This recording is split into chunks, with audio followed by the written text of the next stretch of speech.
Hey everybody, welcome to It's the Metal Thing. Today I'm working on a front valance for my 1961 Ford Falcon gasser. This was going to be part of the intercooler video, but it's going to get way too long, so I split them up. You can see the valance first and then the intercooler next, so stay tuned, I guess. Let's do it. Too big, 4.5, this ain't going to work. Trying to make this transition from here to out to here, or even coming back farther and making it out there, I think it's just going to be too much. I mean, things freaky, but that's too freaky. That's freaky beyond looking all right. So I went with this. This is the 3.5 inch. The 3.5 inch is limited by the amount of horsepower. Like I said earlier, it's 800 rated horsepower. And so I don't know if I can get this thing going down the track with my fat ass in it in the 9s with that kind of horsepower. I'm assuming it's crank horsepower, so it'll be marginal, I think. Just, you know, doing calculations off the internet, so who knows. So I'm going to put the 3.5 in. I'm going to build the valance for it. I'm going to have it run it that way. If it has an issue getting in the 9s, and I think that's part of the issue, then I will go ahead and take this off, take the valance off, build that intercooler, put it on, run the 9s, and then switch it all back. At least that's the plan. So let's do it. Drove 5 hours round trip to Chico to get this off of a car that was at Pick and Pull. It's about the same as my other one, about damage-wise. I'm going to straighten it up here, get it squared away. I'm going to use both of them to make the new valance that I need that's going to be larger and more prominent to cover the front of the intercooler. So I'm going to get going on this. Got this straightened up pretty good. If you have a air chisel, you can go to Harbor Freight or wherever and buy one of these tips, this end that goes on here. I just put a bevel in it, a little bevel in it, and then you have a planching hammer. Literally, it took me like 5 minutes for that. You just work it back and forth like a planching hammer against either concrete or like this table. So that was no problem at all getting that straightened up. It's pretty good. So now what I'm going to do is I'm going to cut this valance here where this transition starts to come down. This is going to be the line where it actually drops down and this gets longer. So I'm going to cut this off here, and then I'm going to cut these across here up high. And then I'm going to use this piece. I've already trimmed this piece back to make room for the intercooler. So this will be the top piece. What that's going to do is allow me to just clamp this together and move everything down. And I'll be able to just put a cut in here once I get the height that I want to go around the intercooler. So this will be like the transition. So it'll come down here and go across. So I'm going to, like I said, I'm going to use these two to make one longer, easier. Could it be easier this way? I mean, I could have done it, cut it and spliced it and made these little edges and all that, but this is all going to work pretty easily, I hope. So I'm going to slice and dice, and I'll be able to clamp these together, figure out the height, and then I'll be able to figure out how I'm going to tie it together. So I'm going to do that next. All right, kind of like that. So I opened this hole up 3/4 of an inch. All right, so now I need to make the transition. So this is out some. I want to bring out a little bit more, maybe like another 1/4 inch. So what I need to do is I'll put a slice in the top of this and try to maneuver this out or bring this out. It's on an angle here, so it's gonna be kind of weird. I'm gonna have to really slice it up to keep it flat and come out, but I'm not super worried about that. Down here, there's this big dip here that's factory. If you notice, this plane here is higher than this plane here. This was for the bumper bracket to go into, so I don't need that anymore.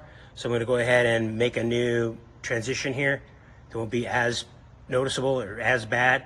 And then I can make the transition from here down to here. I have some leftover parts that are curved.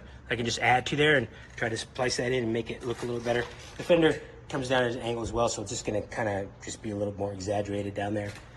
So what I need to do now is get the this piece where it belongs. Going to get some tubing, tack it to the radiator core support, and then I'll tack this in place, get it all level, get it centered, and then I can work on those transitions. So I'm gonna do that next. Welded up, we're pretty good, lined up all right. The bottom part was a little more rounded. The radiuses weren't as crisp as the top part. Probably just a wore out die. I'm gonna do a little more metal finishing on there, but this is really close. So now I need to adjust the situation down here. Like I discussed, this is way down. I want to try to bring this up. So I have this leftover material off the bottom of the original one. I'm just gonna cut this line here, cut this way over here, probably even more, a little bit more, just so I can have this material out here to deal with whatever transition I have to make. So then I'll just make this line up with this line here, right? Continue this line out, cut this off obviously, so I'll just come up cut this off after I make this all, mark it out. Get rid of this completely. Then I can weld this on, and that'll give me this out here to tie into the ends, as well as some material down here to do a transition. And then I'll just take this one over here, or this one here, and put it on this end over here. So that's next. Frankenstein's monster.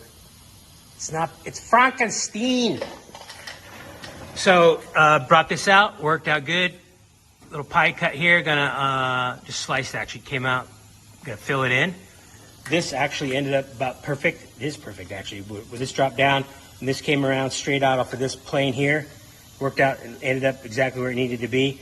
This is a little funky down here, no big deal. I'll pull this down a little bit, pull that up a little bit when it comes time. There's a little bit of a joint here, so it's gonna have like a radius, the radius is around. I'll work all that out once it's all welded up. I can get that transition better by manipulating the angle of the dangle with the amount of curve that goes in there. So yeah, I think it'll be all right. I think it'll look pretty good. Almost semi-factory if you didn't really know a whole lot better. I don't think it's gonna be so crazy that it like really jumps out at you, so I'm happy with that. So just take it off. Man, I don't know, try to clamp it. I'll clamp maybe across the back here on that back lip, just to keep everything kind of level. Clamp it to the table, or clamp a piece of tube on the back side of this and that over there, just to try to keep it semi-oriented.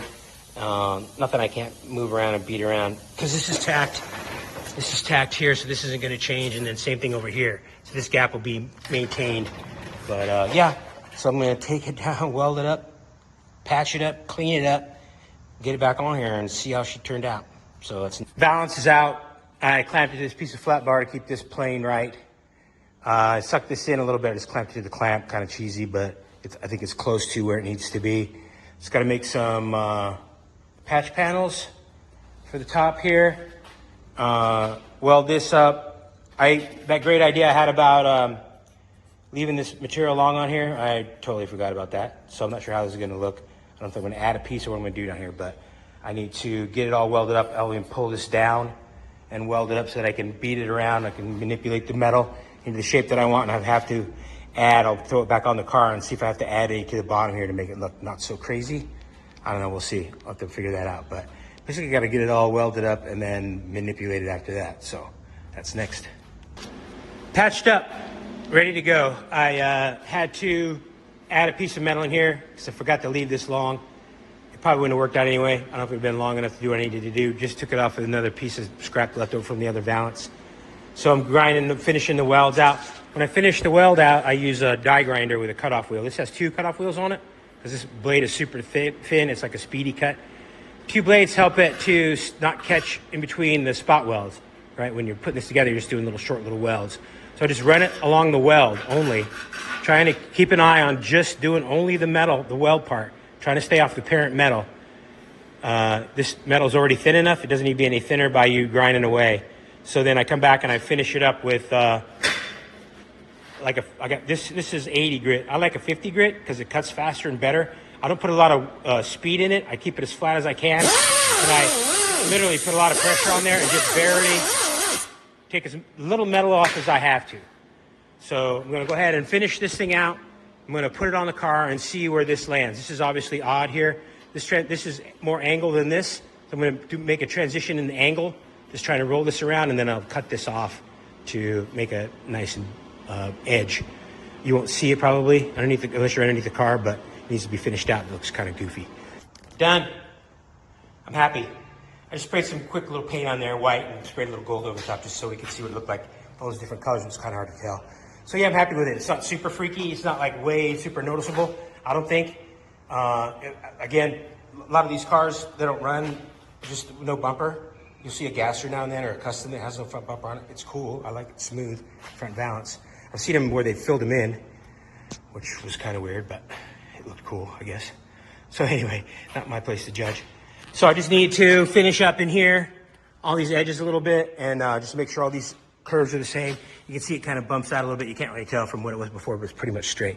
So I need to blast it, do the body work on it, and get painted up. I'm going to have to do a fake patina on it, obviously. The problem is going to be paint. I'm probably have to get some mixed up custom. This is the original paint. This is the original paint. But they're 2 different. All the underhood stuff is like whiter than the stuff that's on the exterior. This car has not been painted. I've been around this thing. I know it. I've been doing this for a long time. Painting cars and working on cars for a long time. So this car has not been painted at all. So I don't know why the color's different.